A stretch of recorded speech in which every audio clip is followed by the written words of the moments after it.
आज हम लोग बिहार में जो ग्राम पंचायतों के अधिकारों में हनन किया जा रहा है, जो अधिकारों में कटौती की जा रही है, उसके खिलाफ इकट्ठा हुए हैं। हम लोग का आंदोलन 16 मार्च 2022 से चल रहा है, 23 से। और उसके बाद हम लोग अनवरत आगे, चूंकि सरकार के पास हम अपनी बातों को हम लोग रखने का भी काम किए हैं, ज्ञापन देने का भी काम किए हैं।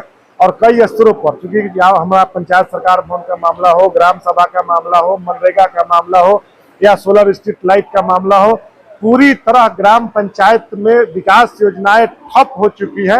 और राज्य सरकार के द्वारा जो निर्णय लिया गया, जो अधिकारियों के द्वारा निर्णय लिया जा रहा है, जो अन्य दूसरे एजेंसियों के माध्यम से कार्य कराने का भी निर्णय लिया जा रहा है, वह पूरी तरह फेलियोर साबित हो रही है।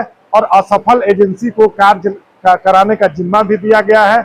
और ग्राम सभा का जो पंचायती राज अधिनियम है, अधिनियम के तहत जो हमारा 73वां संविधान संशोधन है, उसके खिलाफ सरकारें काम कर रही है। तो हम लोग राज्य सरकार के खिलाफ और मनरेगा अन्य मुद्दों को लेकर के हम लोग केंद्र के खिलाफ भी हम लोग अपना मुहिम आगे चलाने का काम करेंगे। अभी हम लोग 16 अगस्त से, इसी 16 अगस्त से राज्यव्यापी हम लोग कार्य बहिष्कार करने जा रहे हैं, हड़ताल करने जा रहे हैं। इस दौरान हम लोग 29 अगस्त को पूरे जिला मुख्यालय में विशाल धरना प्रदर्शन आयोजन करने का काम करेंगे। उसके बाद 31 के बाद फिर हम लोग बैठेंगे और निर्णय करेंगे। और राज्य स्तर पर भी हम लोग लगातार चरणबद्ध तरीके से आंदोलन करेंगे और रैली भी करने का काम करेंगे। जब तक सरकार हमारी बातों को नहीं मानती है, तब तक हम लोग का आंदोलन जारी रहेगा। मेरा मिथिलेश कुमार राय, प्रदेश अध्यक्ष मुखिया संघ बिहार। तो आज जो बैठक हुआ उसमें क्या निर्णय हुआ आप लोग? निर्णय हुआ, हमारे प्रदेश अध्यक्ष मिथिलेश कुमार राय जी बताए हैं कि हम लोग 16 अगस्त से काम का बहिष्कार करेंगे। 29 तारीख को हम लोग व्यापक स्तर पर, बड़े पैमाने पर हम लोग बैठक करेंगे, धरना करेंगे, प्रदर्शन करेंगे। उसके बाद आगे की रणनीति हम लोग तय करेंगे। यहाँ पे जो शामिल हुए सारे मुखिया ही हैं? सभी मुखिया जी हैं, जिला अध्यक्ष है, मुखिया संघ के, प्रखंड अध्यक्ष, बिहार के हैं या फिर पूरे बिहार के कोने कोने से, बिहार के सभी जिले से आए हुए थे। देखिए, समस्या बता दे रहे हैं आपको। भारत में जब आज़ादी मिली, महात्मा गांधी का एक सपना था कि आज़ादी के बाद लोकसभा विधानसभा का गठन हो। उनका यह सपना था कि हमारे गांव के लोग 70-80% लोग रहते हैं, भारत की आत्मा गांव में बसती है, तो हमारे गांव के लोगों का कैसे विकास होगा, उनकी आवाज़ सरकार तक कैसे जाएगी। उसके लिए ग्राम पंचायत का गठन किया गया था और ग्राम पंचायत के माध्यम से लोकसभा विधानसभा के तर्ज पर ग्राम सभा का गठन किया गया। और ये हुआ कि सरकार जो आती गई, भारत में बहुत सारे राज्यों में भी इस तरह से करते रही है, लेकिन यहाँ पर नीतीश सरकार जब से सरकार में आया, अधिकार में कटौती करना कम कर दी, बस अधिकार में कटौती करना जारी रखा अभी तक। और स्थिति ये हो गया कि गांव के जो समस्या है, गांव में जो आवश्यकता है, वो ऐसा योजना नहीं तैयार हो रहा है। गांव के लोग उपेक्षित महसूस कर रहे हैं, हम लोग कोई काम नहीं कर पा रहे हैं। हम लोग पंचायत में जब जाते हैं तो लोगों से तानाएं सुनना पड़ता है।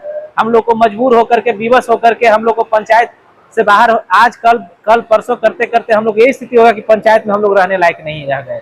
नीतीश कुमार हम लोग को कहीं के नहीं छोड़े, खाली षड्यंत्र बना करके, कान में तेल डाल के सोए हुए हैं। जो उनको पदाधिकारी बोलते हैं, जो उनको प्रधान सचिव बोलते हैं, जो विभाग के वही काम वो कर देते हैं। ठेकेदार के बहकावे में चले जाते हैं, पैसा लेकर के वो लोग, सारे एजेंसी वाले काम नहीं करते हैं समय पर।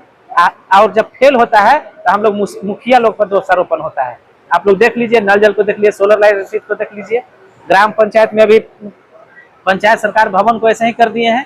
पेंशन देखिए, अभी गरीब लोग हमारे घर पर जाते हैं, बोलते हैं कि अब बताइए कि सब लोगों का वेतन, 7वां वेतन 8वां वेतन संशोधन लागू हो गया और पेंशन उन लोग का अभी 400 है। क्या आज की डेट में 400 रुपये में कुछ हो पाएगा? 1000 रुपये नहीं होना चाहिए था गरीबों को पेंशन? ये सब चीजें हम लोग को कोई आवाज ही नहीं सुन रहा है। हम लोग ग्राम सभा में, अभी आवास में देख रहे हैं कि कोई हम लोग अथी नहीं कर पा रहे हैं, नाम नहीं जोड़ पा रहे हैं। पिछले कार्यकाल में ही जुटा था, मुखिया के कार्यकाल में, प्रधानमंत्री आवास योजना में नया टारगेट नहीं दे रहे हैं नीतीश कुमार। और टारगेट नहीं देने के पीछे जब चुनाव आएगा तो हड़बड़ी में सारा चीज हम लोग पर थोपेंगे, ऐसे करो वैसे करो, जांच का डर दिखा करके और प्रशासनिक पदाधिकारी दबाव में रख करके जो मुख्य आवाज उठाएगा उसके खिलाफ कार्रवाई करने का काम करते हैं। यही सब से हम लोग त्रस्त होकर के।